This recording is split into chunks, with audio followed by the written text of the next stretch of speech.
Morning welcome to my channel दस dreaming Swapna hope कि समस्ते बहुत भल थे मुझे बहुत भल अच्छी भगवान आपको सब खुशी रखी था घंटा गोड़े रखी था सब आपण मैंने स्माइल कर केमती अच्छे समस्ते होप कि समस्ते बहुत भल थी समस्त भलर भी रुहतु आज अच्छे संडे तो ये टाइम 9टा उठिकी सब कम सारा सारी देकी मतलब जहाँ भी मोर संडे सफासफी कम थाए कम्प्लीट करी एवं जाऊँ फ्रेश हे फ्रेश होकर गोटे जगह को बाहर आसे देखा कि से जगटा कौन केमती मुझे नुआ जाऊँ से जगह को चलते देखिए से जगह केमती सो वीडियो था फर्स्ट टू लास्ट जाए देखो केमती कौन है मतलब कमेंट को जानवे सो फाइनाली रेडी तो ये बाहर जावा मैं खरा तो एमती हो कि जीवन नहीं छाड़ चलते जेहतु बाहर चल जावा से जगह देखा होप माने मु होप कर समस्त बहुत पीसफुल लगे मु जहाँ इमाजिन करुँच से जगह विषय तो से गलापर तो जापर एक्चुअली रियलिटी कौन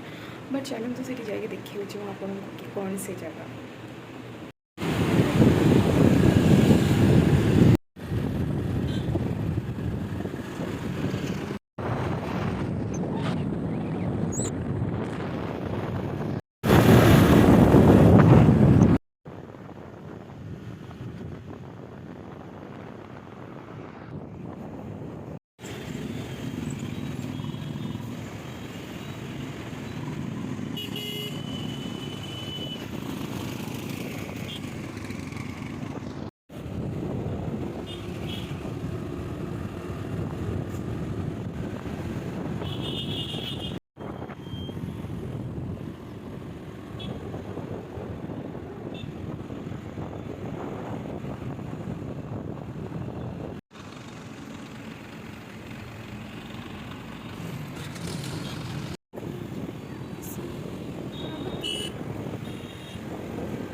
दीप नहीं अदिति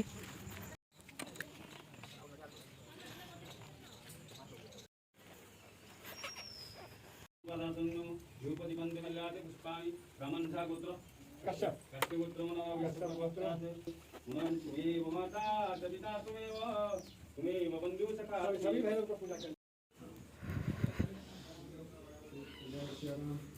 दक्षिणा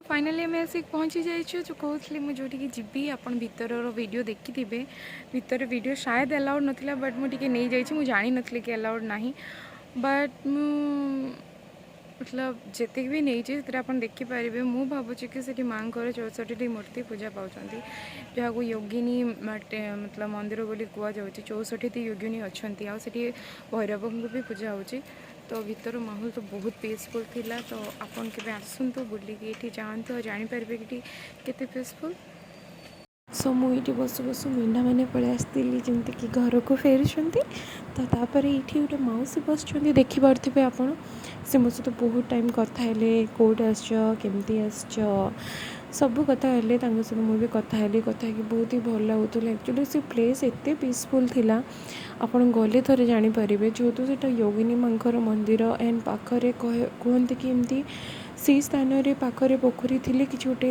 ପଜିଟିଭ୍ ଏନର୍ଜି ଆସେ, ଯେଉଁଟାକି ବହୁତ ପାୱାରଫୁଲ୍ ଥାଏ। ମୋତେ ତ ଫିଲ୍ ହେଲା, ଆପଣମାନେ ବି ବୁଲିକି ଦେଖନ୍ତୁ, ସାୟଦ ଆପଣମାନଙ୍କୁ ବି ଫିଲ୍ ହେବ ନିଶ୍ଚିତ। ତ ଏଇଭଳିଆ ଖରାରେ ଆମେ ଆମର ପୂଜାପୂଜି ସାରିଲୁ। ଦେନ୍ ଏଠି ଆସିକି ପହଞ୍ଚିଲୁ ପଞ୍ଚୁ ପାଣ୍ଡବ କ୍ୟାବ୍ସ ଯେଉଁଟା କୁହନ୍ତି ଗୁମ୍ଫା। ଭାବିଥିଲୁ ତ ବହୁତ କିଛି ମିଳିବ, ବଟ୍ ସେଠି କିଛି ବି ନଥିଲା। ଜଣା ନାହିଁ ଏଇଟା ମତଲବ କେବେ କ'ଣ ହେଇଛି କ'ଣ ନାହିଁ ତା ବିଷୟରେ ମୁଁ ଆଗରୁ ଜାଣିନଥିଲି। ବଟ୍ ବହୁତ ହି ଫାଙ୍କା ଥିଲା ଆଉ ଲାଗୁଥିଲା ଯେମିତି କି ମତଲବ କୁହନ୍ତି ନା, ମୋତେ ତ ନ୍ୟାଚୁରାଲି ଲାଗିଲା କି ଯେମିତି ଏଇଟା କ୍ରିଏଟ୍ ହେଇଛି। ବଟ୍ ପତା ନାହିଁ କେଉଁଟା ସତ କେଉଁଟା ମିଛ। ସାୟଦ ଏଇଟା ସେଇ ଟାଇମ୍ରେ କିଛି ହେଇଥିବ, ୟା ଫିର୍ କିଛି ଗୋଟେ ରିଲେଟେଡ଼୍ ଥିବ ଯେଉଁଟାକୁ ମୋତେ ଜଣା ନାହିଁ। ଆପଣମାନେ ଯଦି ଆସୁଛନ୍ତି ତାହେଲେ ଦେଖିକି ଯାଆନ୍ତୁ। ଆଉ ମୁଁ ପୁରା ଖୋର୍ଦ୍ଧାରୁ ଷ୍ଟାର୍ଟିଂ କରିକି ଭୁବନେଶ୍ୱର କେଉଁ ବାଟ ଦେଇକି ଯିବା ପାଇଁ ସେଗୁଡ଼ାକୁ ସବୁ ଆପଣଙ୍କୁ ଦେଖେଇଛି। ତ ଆସନ୍ତୁ ଦେଖିକି ଯାଆନ୍ତୁ। ବଟ୍ ପଞ୍ଚୁ ପାଣ୍ଡବ ଗୁମ୍ଫାରେ ଏମିତି କିଛି ନାହିଁ ଯେଉଁଟାକି ଦେଖିବା କଥା। ଆଉ ଆପଣ ଏଇଟା ଦେଖିକି ଜାଣିପାରୁଥିବେ। ତ ଏମିତି ଥିଲା ଆମର ଗୁମ୍ଫା ଭିଜିଟ୍, ବହୁତ ହି ମଜା ଲାଗିଲା। ଦେନ୍ ଆସିଲା ବେଳେ ସାର୍ ଆମର ଶୋଇଛନ୍ତି, ସେ ବହୁତ ହି କ୍ୟୁଟ୍ ଥିଲା। ସିଏ ପୁରା ଆସିଲା ମୋ ପଛେ ପଛେ, ଆଉ ଏମିତି ଥିଲା। ଏଇଟା ଦୁଇଟା ବେବି ସେଇଠି ଖେଳୁଥିଲେ ସେଇ ଟାଇମ୍ରେ, ତ ତାଙ୍କ ସହିତ ଟିକେ ମସ୍ତି ହେଇଗଲା। ଏଇଟା ତା'ର ଏଣ୍ଟ୍ରାନ୍ସ ପାର୍ଟ ଥିଲା। ମୁଁ ଏଇଟା ଆକ୍ଚୁଆଲି ପଛରେ ପକାଇଛି ବିକଜ୍ ମୁଁ ଭୁଲି ଯାଇଥିଲି ଫାର୍ଷ୍ଟରେ ପକାଇବା ପାଇଁ। ଏଇଠି ଗୋଟେ ମନ୍ଦିର ଟାଇପ୍ର ଅଛନ୍ତି, କାହାକୁ ପୂଜା କରୁଛନ୍ତି ଆମେ ଜାଣିନୁ। ବଟ୍ ସେଇଟା ଯେହେତୁ ଲକ୍ ହେଇଥିଲା ଆମେ ଆଉ ଭିତରକୁ ଗଲୁନି। ତ ସେସବୁ ସରିଲା ପରେ ଆମେ ବୁଲାବୁଲି କରିକି ଫେରି ଆସିଥିଲୁ। ଓକେ, ସମସ୍ତଙ୍କୁ ଭିଡ଼ିଓ ଭଲ ଲାଗିବ। So till then tata, take care.